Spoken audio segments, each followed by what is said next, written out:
aquí en Puebla. Sabemos que una gran parte de población se migra hacia Nueva York, ¿sí? Me he encontrado a través de mis investigaciones que detrás de ellos vienen los indígenas de la montaña de Guerrero. Tenemos en Nueva York uno de los puntos de atracción más fuertes de migración internacional de los indígenas de Guerrero.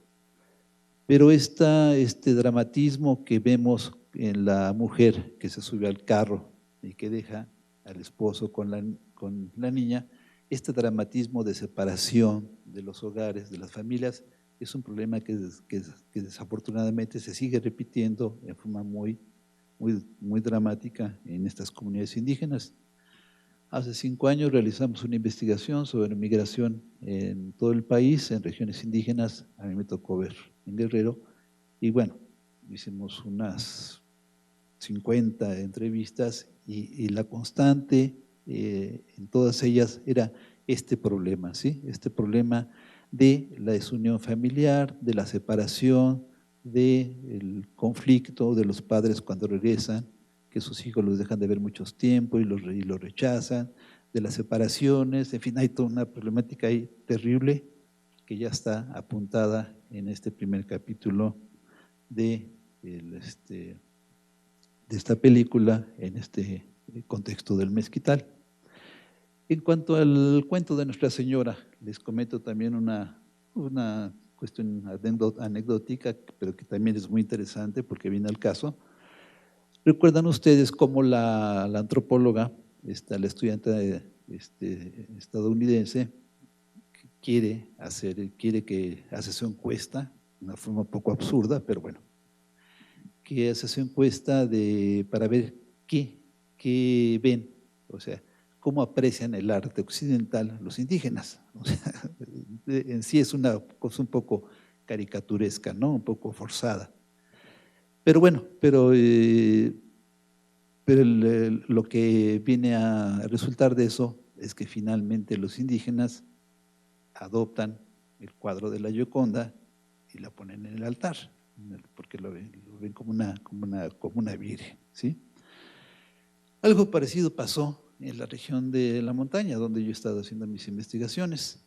En el año de 1967, para esto déjenme contarles que esta región era una de las regiones menos estudiadas del país, y por ahí de 1967 llegó a un pueblo que se llama Xalpatláhuac, cerca de Tlapa. Llegó una estudiante francesa que se llama Danielle Debout a hacer también su tesis. Y bueno, esta mujer, un caso muy interesante, se quedó a vivir un par de años en esta población, aprendió el náhuatl. Y bueno, el hecho es que ahora vamos a imaginarnos cómo eran esos pueblos hace 60 años o 50, ¿sí? O sea, ahorita ya están muy comunicados, ya incluso hay carreteras asfaltadas, pero bueno, en aquel entonces no. En aquel entonces, hace 50 años, había caminos de brecha, de terracería, era muy problemático llegar a estos lugares. Se podía, pero era un tanto difícil, no había corridas de transporte, en fin, era un poco difícil llegar. Bueno, entonces en este relativo aislamiento de estas comunidades, pues resulta que en los pueblos de los alrededores se empezó a correr la versión de que se había aparecido la Virgen en Xalpatláhuac. Ahora ustedes imagínense una estudiante francesa, que obviamente pues tiene que estar totalmente diferente en su físico a las personas del pueblo. Una mujer no es precisamente blanca, pero bueno, no es morena. Entonces, bueno, obviamente contrastaba del resto de la población, pero en el resto de las comunidades del municipio y los alrededores de Tlapa, se empezó a correr la versión de que se había aparecido la Virgen, ¿sí? Muchas gentes iban a Xalpatláhuac para ver a la Virgen, y pues no era la Virgen, ¿verdad? Era una francesa, una estudiante francesa que había caído por ahí. Pero bueno, simplemente para hacerles ver cómo estos cuentos de Rojas González sí están captando un poco la forma de vivir, la cultura de estos grupos, ¿sí? O sea, no es, aunque es una recreación literaria de la vida, no es muy remoto que muchas de las cosas que ahí se representan en estos cuatro cuentos de Rojas González. Y bien, bueno, pues, ¿qué otra cosa? Bien, en general eso es lo que yo quisiera comentarles de estos cuatro cuentos. Nada más para terminar estos breves comentarios, pues sí, invitarlos a que lean los cuentos, a que los contrasten. Obviamente un director de cine se basa en los hechos que están narrados literariamente, que a su vez están retomados de la experiencia de Rojas González. Rojas González fue un etnólogo que se forma en la posrevolución, es diplomático, está muy sensible a la cuestión rural, a la cuestión campesina, se interesa mucho por la vida de los revolucionarios. Por ahí de los años 30 se escribió un cuento que fue llevado a la pantalla en Hollywood. Y además es muy interesante, fíjense, porque yo creo que es el único escritor, uno de los pocos escritores mexicanos que pueden enorgullecerse de que 3 de sus obras fueron llevadas al cine, ¿sí? Una de ellas fue estos cuentos del Diosero, el otro es La Negra Angustias. La Negra Angustias está basada en la vida de una mujer afromestiza en la Revolución, posiblemente retomando la vida o algunos datos de una mujer muy enigmática, de la cual sabemos muy poco, que es la capitana Carmen Robles. Esta mujer afromestiza de la costa de Guerrero aparece, si alguno de ustedes ubica una serie especial que sacó Proceso durante el Bicentenario, hay un número dedicado a las mujeres en la Revolución y esta mujer, Carmen Robles, está en la portada de esta revista de Proceso. Bueno, les decía que esta enigmática mujer, de la cual sabemos muy poco, parece que es de donde se basa Rojas González para hacer su novela de La Negra Angustias, que gana el Premio Nacional de Literatura en 1944. Y la otra película, basada también en una novela que se hace sobre obras de él, es Lola Casanova. Entonces, bueno, ¿perdón? Lola Casanova es la otra película. Son 3 películas de Rojas González que son llevadas al cine, más un primer corto que ya se había producido, que había producido en los 30 y que es llevada al cine en Hollywood. Entonces, bueno, creo que es de los pocos escritores mexicanos que puede decirse que tienen una obra tan presente y llevada al cine. ¿Qué más les puedo decir? Bueno, yo creo que con esto terminaré yo mis comentarios, invitándolos a que conozcan estos cuentos, si es posible, mejor que tengan los cuentos completos, porque en El Diosero están los cuentos más del ámbito indígena, pero en los cuentos completos abarca una temática más amplia. Y bueno, entonces pues pasaríamos a comentarios de ustedes. Muchas gracias.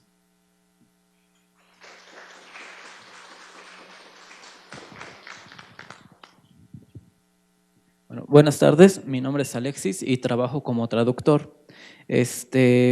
Yo tengo varios comentarios, principalmente en un cuento que es Nuestra Señora.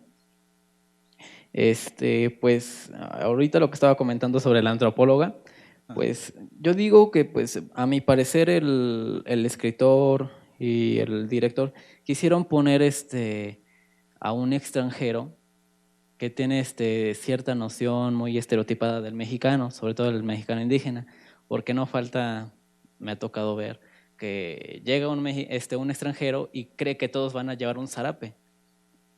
Y de repente me ha tocado ver una frase que dice, no, no amigo extranjero, el chile no es una comida típica mexicana. Y es muy cierto, o sea, aquí yo creo que quisieron poner un extranjero con una mente muy estereotipada. Por eso dice, son bárbaros, son salvajes, hasta cierto punto le dice tontos porque pusieron esas pinzas de medición para medir el cráneo Y pues hasta donde yo recuerde, ese tipo de medición del cráneo es antiquísima, tanto que ya se prohibió eso porque de repente ponían, es que por la tanta centímetros de la parte del lóbulo de la persona va a ser que sea muy cariñosa, muy afectiva, y pues eso es totalmente desmentido hasta la fecha, ¿no? Este, y pues como que a partir de ese tipo de mediciones quiere como que explicar la razón de por qué son pobres o por qué son tontos. O sea, no entiendo por qué quisieron poner esa parte en la película, así de medir su cráneo.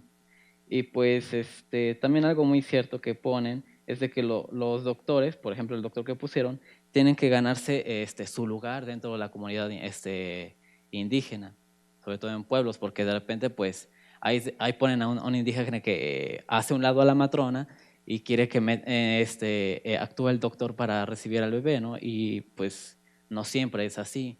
O sea, yo he estado con doctores, amigos doctores, que van a comunidades y tienen que estar pujando para que un indígena o alguien, no tanto recibir a un bebé, sino para que acepte una pequeña medicina, ¿no?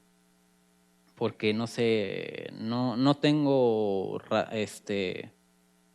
argumento para decir que les da miedo o es por vergüenza o por ignorancia, no sé. Eso sí también me gustaría preguntarle a usted, porque como yo estoy en contacto con mucho extranjero, sobre todo extranjero asiático, de repente ven películas o la misma gente que nos rodea cuando viene a México y me dice, ¿por qué es así? O de repente esta parte de la película de que ponen a la Gioconda como la Virgen, ¿no? O sea, ¿qué hay de trasfondo como para que toda una comunidad piensa que es la Virgen, ¿no? ¿Cómo les puedo explicar yo? O sea, yo la verdad ignoro totalmente su situación, la forma de pensar del indígena, porque no es lo mismo verlos en las calles que ir directamente a una comunidad, estar con ellos, convivir con ellos, integrar un poquito de lo que es su pensamiento, y ahí sí saber realmente por qué lo hicieron o por qué lo hacen, ¿no? Y también me pareció muy interesante pusieron el chulel, ¿no? Que es donde se deriva lo de los nahuales, ¿no? Al final de cuentas. Y también cuando ponen la parte de la educación, ¿no? Sobre todo educación tal cual, de las imágenes, también yo digo que las personas necesitan educación, ¿no? No necesariamente tienen que es un afecto innato de que ves una pintura y eso es totalmente arte, ¿no? O sea, eso es mentira. Un antropólogo no puede, bueno, una persona que no es antropóloga no va a llegar a ver unas ruinas, se va a decir, estas son unas ruinas magníficas, ¿no? Sino tiene que haber un estudio, algo detrás de esa persona para que realmente comprenda y aprecie lo que es las ruinas o en este caso el arte, ¿no? Por ejemplo, no le pueden decir a alguien que es ignorante, ¿sí? Bueno, es que creí que querían saber mi opinión, pero sí, pero bueno, ya me perdí. Bueno, lo que toca es el tema de la ignorancia, ¿no? En este tipo de imagen, ¿no? Pero yo digo que, pues, ¿quién de acá de los presentes puede decirme qué significa Iro wa ni o edo itsuka chiri no rubo? Que significa, los colores son fragantes y ellos algún día florecerán. O sea, tiene que haber una educación detrás para saber qué es lo que estoy diciendo. Igualmente con los indígenas, ¿no? No se puede decir todos los indígenas son tontos porque así lo quieren o porque así nacieron y nunca van a cambiar, ¿no? O sea, tiene que haber una cierta educación. Y me gustaría preguntarle también, ¿cuál es el propósito de los voladores que pusieron al final en el último cuento? A mí me llegaron a preguntar una vez que fuimos a la pirámide de Cholula, ¿por qué hacen eso? ¿Cuál es el propósito? Y yo no tengo ni la menor idea de por qué suben, empiezan a tocar música y se tiran, empiezan a bajar y ya, ¿no? Y de repente me he topado con tantas versiones que ya no sé cuál es la verdadera. Bien. Bueno, bueno, hay muchos detalles de todos de los cortos que podríamos extendernos mucho tiempo, ¿no? Pero bueno, vamos a tratar de ser breves para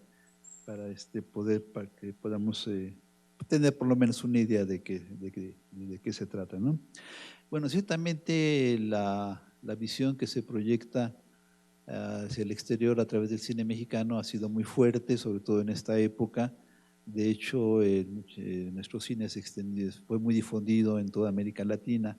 Entonces, todavía hoy día mucha gente, cuando llega, que no conoce nuestro país, cuando viene cree que va a encontrar aquí charros y pistolados y a caballo y cosas así, ¿no? O sea, todavía se pueden dar esas situaciones. Ya no tanto, obviamente, como hace 20, 30 años, pero sí, esa fue la imagen que proyectamos hacia el exterior y eso explica que mucha gente que viene de fuera venga con estos estereotipos y piense que todavía va a encontrar muchas de las cosas que ha visto en el cine. Ahora, la cosa la tesista esta estadounidense que viene a hacer mediciones, esto pues ciertamente esto ya no se hace hoy, pero todavía hace 50 años se hacía algunas cosas parecidas, ¿sí? O sea, todavía se hacían estudios antropométricos, todavía se tenía ciertas tesis en cuanto a cómo la configuración antropométrica tenía a dar ciertas características de personalidad, todo eso, ¿no? Obviamente ya están descartadas, pero todavía hace unos 50 años eso estaba vigente.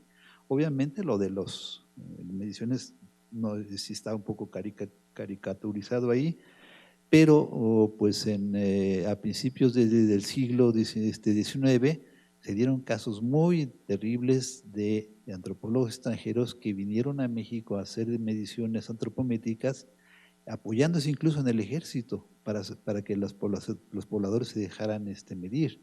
O sea, esto sí es el extremo, ¿verdad? Pero es un poco esta visión occidental, un poco impositiva, de que nosotros somos los que tenemos la razón. De ahí muchas veces que incluso en las actas de nacimiento se ponía que alguien era de razón porque era blanco, y en cambio los indígenas no eran de razón, no se ponía, no es de razón, pero se daba a entender. O sea, entonces esto es un poco la imagen que se daba, ¿sí?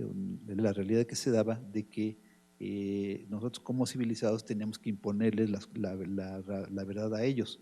Obviamente ya han cambiado las cosas afortunadamente, pero mucho de esto sigue persistiendo en el racismo. Otra cuestión que mencionas que es interesante también es lo de la medicina, ¿sí? O sea, la medicina es todo un capítulo, ¿sí? O sea, la medicina indígena tiene toda una lógica, ¿sí? No es una cosa arbitraria, es producto de una herencia prehispánica de siglos de observación, de experimentación con plantas, en fin. Obviamente, pues tiene sus limitaciones, ¿sí? Pero también la medicina occidental tiene sus limitaciones. O sea, la medicina occidental no es infalible para todo. Entonces se produce un choque en estos dos cuerpos de conocimiento que está muy evidente. Bueno, no está tan evidente en el corto, así cuando la partera no puede, porque seguramente es un embarazo de estos, no me acuerdo cómo se llama, pero es que los niños vienen volteados, y bueno, el médico es el que viene a resolver el problema, ¿no? Está un poco suavizado ahí el asunto, no está tan fuerte, pero muchas veces en las comunidades es muy fuerte este choque, ¿sí? O sea, la gente confía muchas veces en sus médicos, no nada más de gratis, o sea, porque también les han funcionado. La herbolaria tiene una cierta eficacia, ¿sí? O sea, entonces en esta medida está insinuado un poco este choque de civilizaciones entre la medicina occidental y la medicina tradicional. Ahora, también déjenme decirles que las figuras del cura y del médico están muy suavizadas, ¿sí? O sea, yo he tenido contacto en comunidades donde los médicos son terribles. Los médicos que llegan a esas comunidades son unos déspotas, ¿sí? Y tratan a los indígenas a punta de los pies, ¿sí? Pero la pobre gente no tiene otra opción porque si se van ya no quieren ir otros médicos y no tienen acceso a esa limitada medicina occidental. Entonces, el cura también, yo he habido casos terribles de médicos que son muy arbitrarios, ¿sí? Que tratan de prohibir todas las tradiciones, las tratan de desterrar. Y bueno, entonces afortunadamente actualmente hay toda una corriente más comprensiva, ¿sí?, que trata de respetar estas tradiciones, pero bueno, es interesante cómo están planteados. Lo del chulel, es interesante, es bonito el tratamiento que hace Rojas González y también el director, de cómo pues, el Tona va a ser bicicleta, ¿sí? Pero está tomando una creencia muy real entre estos grupos indígenas, que es la creencia en el Tona o en el Nahual, ¿sí? Pero que también parte de toda una concepción sobre lo que es el cosmos, lo que es la vida.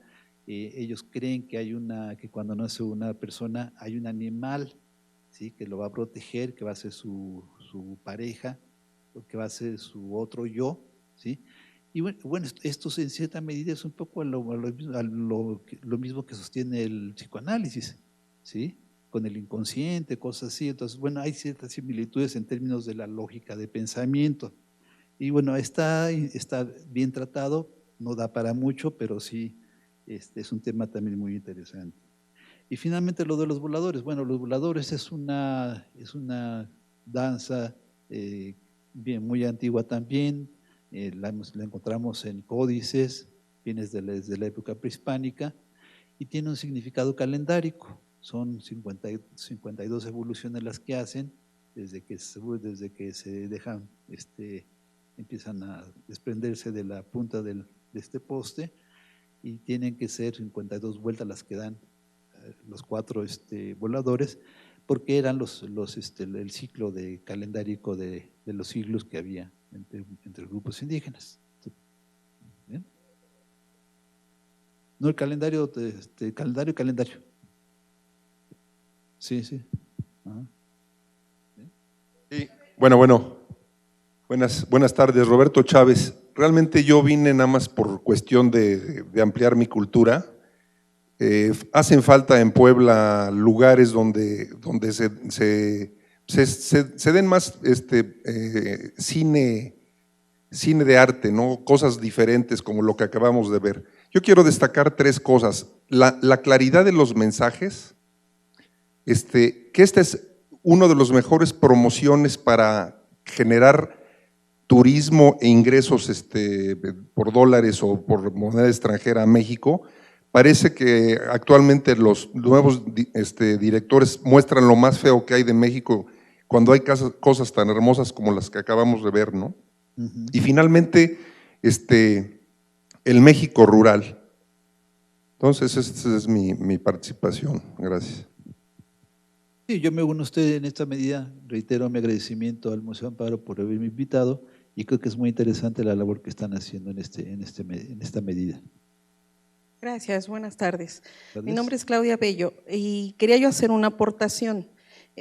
Mi comunidad de Xutlán, Puebla, está colindando prácticamente con el Tajín, ¿sí? Entonces, nada más como un dato al joven que tenía la duda, inclusive no es cualquier palo el que se pone. En la tradición es que tienen que ir los indígenas, los sacerdotes de esa comunidad, y pedir a la madre naturaleza el permiso de cortar un árbol. Ellos lo cortan y lo llevan hacia el patio grande de la iglesia, perdón, se me fue el nombre. El atrio, gracias. Y deben de colocar, es un ritual el colocar, no puede ser cualquier palo tampoco, debe ser de una madera precisa. Y matan una gallina, la entierran y encima de la gallina colocan el palo, ¿sí? Y la danza que hacen arriba es ofreciendo también hacia los 4 puntos cardinales que adoran ellos. Bueno, eso es lo poco de lo que sé sobre esa. Y otra aportación que quería yo hacer, o comentario más bien, es en el cortometraje, en el cuento del tuerto, donde se ve la fe de un indígena, cómo busca todos los remedios, pero el primero es hacia lo suyo, hacia su cultura, ir con un curandero. Antes de ir con cualquier santo, él va hacia a lo nativo y no le resulta, y posteriormente va a la iglesia y hace todos esos sacrificios.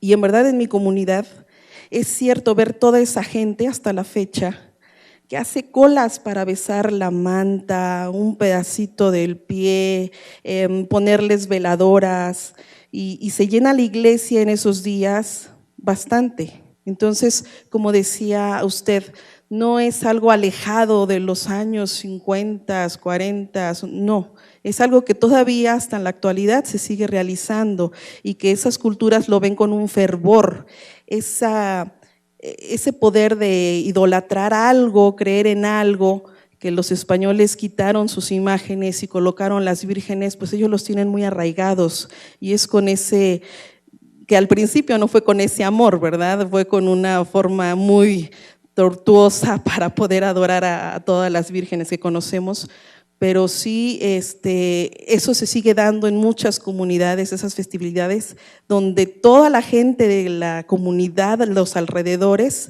se junta para adorar a los santos y se hacen unas fiestas como las que se expresaban ahí, ¿no? Pero sí quería yo nada más comentar sobre eso. Gracias. Nada más una precisión, más bien complementar algo de lo que usted dice. Esta danza de los voladores, bueno, ya explicamos que tiene que ver con el calendario, lo que hacen arriba es invocar a los 4 rumbos, no a los 4 puntos cardinales. Ese es un error que incluso tienen muchos antropólogos, déjeme decirle. O sea, la cosa de los puntos cardinales es occidental, ¿sí? Los 4 rumbos es prehispánico. O sea, entre los grupos prehispánicos pensaban que había 4 rumbos, ¿sí? Y esos 4 rumbos que estaban custodiados por 4 dioses y que tenían 4 colores, aparecen en los códices, son 4 rumbos, no son 4 puntos cardinales. Se lo comento porque, bueno, luego es una idea muy difundida. Muy bien, lo que yo quería comentar era, me gustó mucho todos los cuentos y se me hace que son muy profundos y hay mucha simbología detrás de ellos. Y entonces nada más voy a comentar el del tuerto. En el tuerto yo creo que él trató de representar al niño como la cultura indígena que está tuerta, o sea, no ve bien, está metida en la ignorancia, en la falta de educación y es marginada, ¿no?, por la gente, ¿no? Es burlada por la gente. Y luego encima de eso recurre a una religión idólatra, ¿verdad?, que lo vuelve ciego totalmente, ¿no? Y o sea, es en sí la historia, ¿no?, de México, ¿no? Un pueblo idólatra, indígena idólatra, que es conquistado por otro pueblo español idólatra, ¿no?, que trae un sincretismo y suple sus ídolos de piedra por vírgenes y santos. Entonces, el niño, ¿verdad?, todavía esta religión lo vuelve ciego, o sea, una ceguera espiritual totalmente, pero al final, como colmo, lo ve como una bendición, como un milagro. Y lo triste, como se mencionó ahorita ahí atrás una persona, dice, es que esta misma condición es la condición que sigue viviendo en cierta forma el pueblo mexicano. El título original del cuento es La parábola del joven tuerto, ¿sí? Aquí ya nada más se llama El tuerto. Yo creo que el hecho de que Rojas González le ponga la parábola ya le está dando una connotación, es como la paradoja, ¿sí? O sea, es paradójico que en lugar de maldecir que se quede ciego, lo vea como una bendición. O sea, y visto un poco de cierta manera, pues qué era lo que quería la señora, qué quería el niño, qué quería la madre para su hijo, que ya no lo tocaran porque era tuerto, ¿sí? Entonces, bueno, no puede recobrar la vista, entonces se queda ciego y se resuelve el problema. Esa es la parábola, ¿sí? O sea, la paradoja de que en lugar de recobrar la vista en los 2 ojos, se queda ciego. O sea, pierde la vista del ojo que ya le quedaba y entonces ya con eso ya no lo van a atacar, ya no lo van a hostigar, O sea, ya lo van a hacer comprensivas las gente, los niños ya no lo van a repudiar. En esa medida yo creo que más bien habría que pensar en ese sentido que le quiere dar el autor y que recobra también el cineasta. No. Sí. Pero ahora no veo. No, pero finalmente lo acepta. No, ahora no veo, pero es el pueblo el que lo ve como una bendición, ¿no? Es como lo relata en una parte de la película cuando dicen, venimos aquí a sufrir, ¿no? Es cierta forma la condición a veces del mexicano, ¿no? Que pensamos que la problemática y la situación económica, etcétera, etcétera, es porque nos es mandada del cielo y a eso venimos realmente a sufrir, ¿no? Sí, pues sí, así es. Así es un poco la religión, ¿no? ¿Alguien más? Agradecemos la participación del doctor Villela esta tarde con nosotros y los invitamos a el próximo jueves. Tenemos la película Heréndira Iñárritu.